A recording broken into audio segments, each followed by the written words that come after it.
ខ្ញុំថាកុំមាត់ថាកុំមាត់ខ្ញុំថាកុំមាត់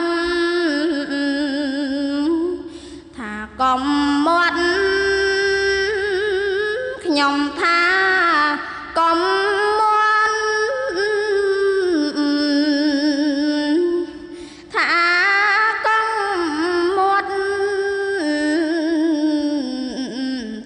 ยัด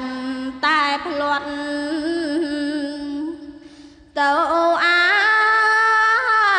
បាយព្រះធមមកដល់កុំខ្វល់ការងារស្ដាប់ធមមួយគ្រាគ្រាន់ជានិស័យព្រួងយើងងងឹតទាំងយប់ថ្ងៃបរិស័ទប្រុងស្រីកុំតម្រុនឡាយអញ្ជើញចោលមកក្រុមគ្នាព្រះអង្គទេសនានិមន្តមកដល់ហើ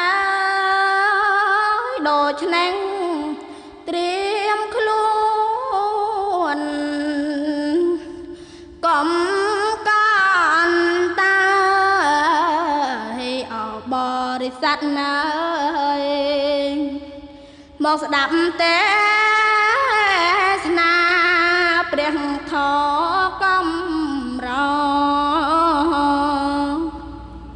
ក្រក្រៃណាំងព្រះពុទ្ធ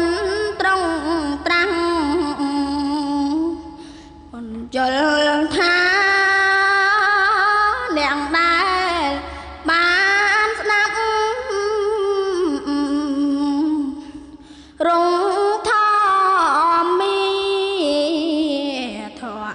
វិជារមែង